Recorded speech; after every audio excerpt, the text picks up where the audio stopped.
Kita hari ni kita nak Can I get an ice cream at the same time? Astaghfirullahalazim, kita buat podcast nak makan ais krim pula. I'm so hot. I'm sorry.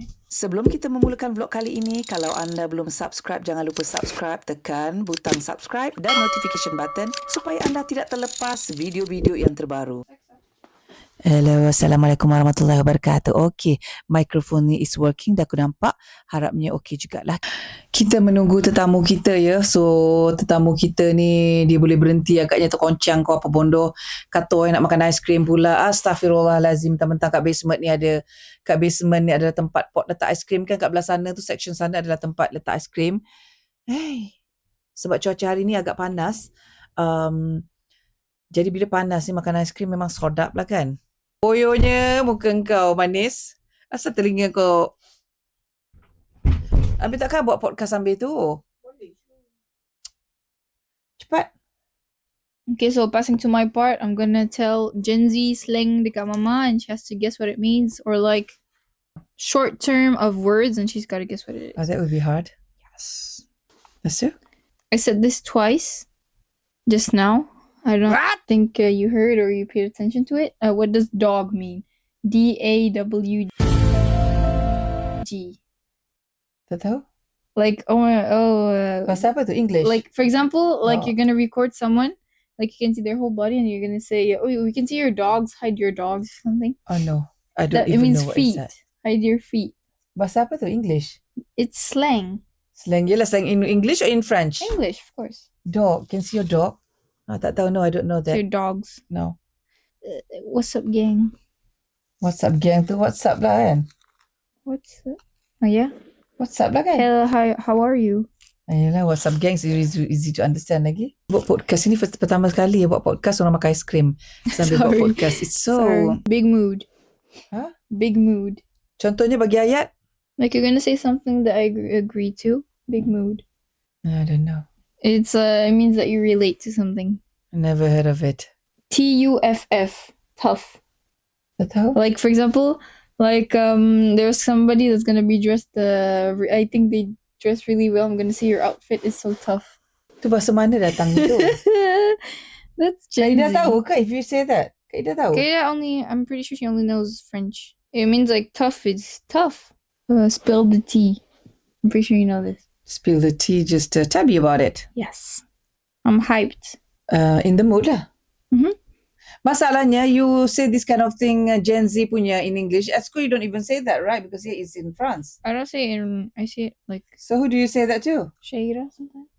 I mean, not all of these, but like Kalau kat sekolah, apa pula in French? Kalau yang the Gen Z word in French? it's mostly like references. Like that. Apa-apa tadi orang ni. Yes. Macam-macam budak zaman sekarang. I Kan? mean, For you, okay, social media bagus atau toxic? depends on what side of social media you are. Macam you rasa you know how to limit when you use social media or not? I think I'm biasa-biasa. Like tak ada teruk sangat. It's Tapi- worse than me. Ya, tapi my opinion, macam Cik ni kalau mama tak control, memang Cik tak tahu control. Don't you think like that? Yeah, probably. Sebab even me, I admit, ada time I realise that, I'm scrolling too much, mama main game banyak sangat. So, Adalah. so starting this week, I try to limit. Dan mama banyakkan baca Quran in the morning sebelum subuh. Dah limitkan lah. And then I realise, masa mula-mula tu, it's normal lah, excitement nak main game mahjong tu kan. Tapi scrolling, I realise, aku ni asal banyak scroll sangat. Do you have that kind of feeling? You realise and then you I try to do. change? Do you try to change? Hmm? Sebab, okay, you rasa macam tu? Hmm? So, apa benda yang kamu rasa toxic social media ni? Yang I boleh think it's membuatkan... mostly the people that are toxic. Ya ke? Yeah.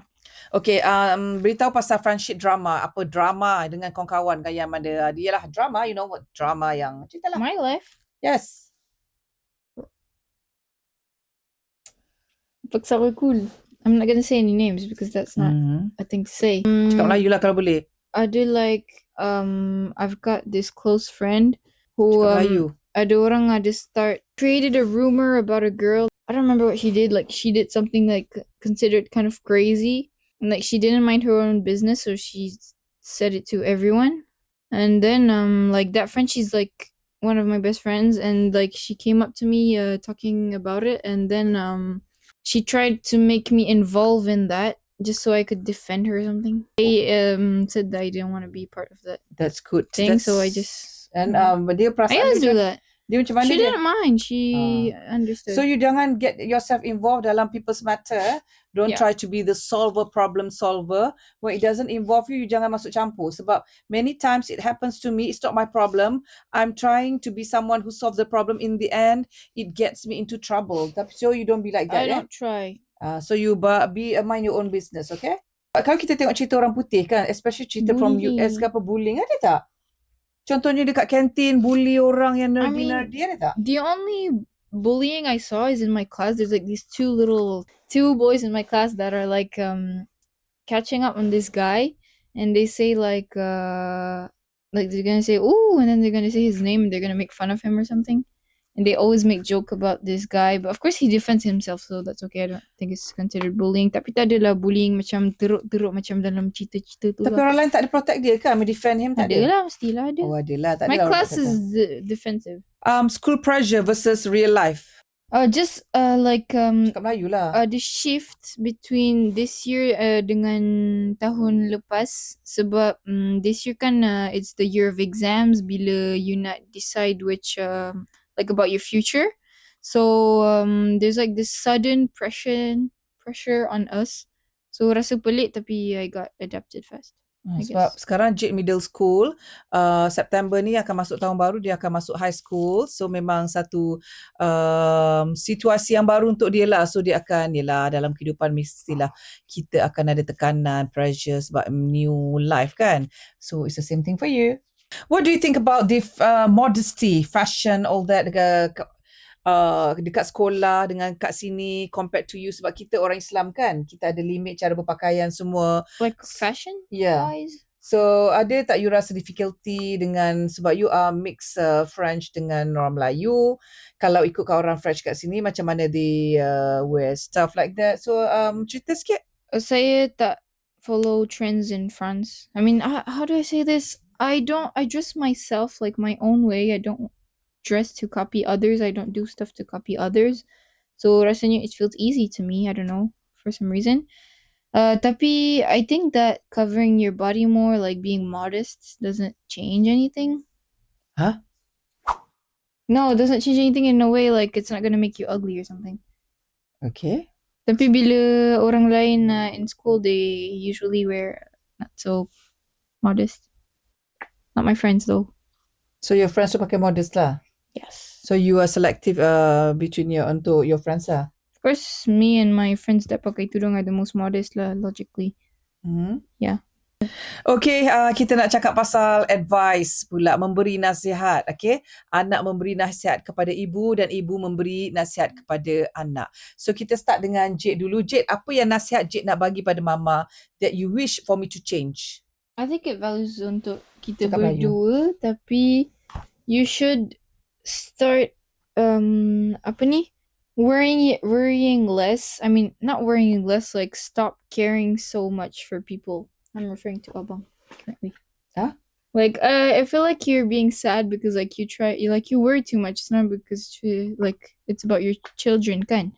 So I think you should worry less about what happens in life. Yeah, I think it's normal to. Yeah, but like when you worry about something, it's gonna put more pressure on you, so you're gonna be more anxious. Tapi if you in your mindset, you're gonna say that this is gonna be passing fine. It's not my problem. You say stuff like that, then you're gonna be okay. Oh, you think like that? Yes. Okay, lagi apa lagi nak cakap? What else advice you want to give me? You probably shouldn't worry about not having kawan or so. I mean, you don't anyways, right? No. Yeah, that's good. Yeah. Yeah. What about marah-marah? I know you get Yes, tu. you get pretty annoyed, you people. Bila marah je masing-masing buat muka geram je tau. That's normal. That's normal ke? Okay, my advice to you pula, I hope you be more responsible. Mm-hmm. You ada improvement lah, tapi you still have a lot of things to improve lah. Contohnya keeping your room clean. Is it clean now? Boleh lah. Boleh lah. You will do. Ada kelas Arab tak weekend ni? Ke minggu depan ni tak ada? Ni last lah. So I nak you be more responsible and alert. Macam Kak Ida is very responsible and alert. So I want you to be like that too. It's not that I'm comparing, tapi I want you to be top.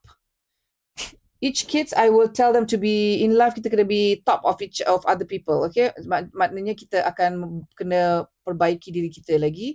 So I want you to be more alert than you are now. I know you are still young, and I do hope Jade akan berubah lah when you're getting older. Maybe I think bila Kak Ida tak ada, you are much mature, I think. Yeah. So automatically you feel okay. You're the big sister at home. Kak Ida tak ada, so you are more responsible. So lagi satu, being clumsy. I hope you won't be clumsy. You alert lah, alert of your surrounding. Whatever stuff you take, you put it back. Always the principle is like that. You take, you put it back, macam tu. And itulah benda yang nak I also study hard. Sebab Mama selalu nasihatkan, zaman sekarang orang perempuan kena education kena tip top, kena at least ada degree, dan at least, tapi kalau boleh kena ada master, dan kena have a good job, have a secure, financially secured, you know, sebab sebab perempuan kena survive. Sebab nowadays man susah betul nak cakap, bukanlah anak mengutuk lelaki tapi perempuan kena ada duit sendiri. In case anything can happen without us knowing. Jadi bila kita perempuan ada duit, bukan kita mendoakan, tapi it's just preparation. Bila perempuan ada duit sendiri, anything ada red flag dalam perkahwinan kan, you can just walk away. So kalau you tak ada duit, tak ada job, tak ada education, you dalam perkahwinan yang toxic, you cannot walk away sebab you tak ada duit. You have nowhere to go sebab you depend on your husband. So sebab tu Mama nasihatkan anak-anak Mama, work hard at school, be pretty with brain, not pretty without brain, have the highest education that you can have. Okay, pasal boys bercinta ni, that will be bila you dah ada your education, your qualification semua. Sebab not to say that I've already been there, Jade, and I don't wish my kids to do the mistake as I did. So whatever mistakes I did, I try to amend my mistakes so that my children won't do the same mistakes as me. Itulah yang Mama nak pada anak-anak Mama. Okay, so kita nak akhiri kita punya podcast untuk kali ini. Jadi terima kasih pada anda yang menonton podcast kami kali ini. Kalau anda nak lagi podcast kami seterusnya atau nak kami bincangkan apa-apa topik, anda boleh komen di section komen di bawah dan kami akan cuba baca insya-Allah, dan kami akan tunaikan mana yang kami sempat, topik-topik yang anda cadangkan itu. Jadi Jade, ada apa-apa nak cakap pada sebelum kita akhirkan podcast ni? Thank you for listening. Inshallah, I'm going to start a podcast by myself or maybe with other people sometimes. It's going to be a very special topic, I guess. Terima kasih semua. Assalamualaikum. Bye. Bye. Assalamualaikum dan salam sejahtera kepada tuan-tuan dan puan-puan. Kalau anda datang ke Perak, jangan lupa order makanan dengan kami. Hubungi kami dengan segera. Terima kasih.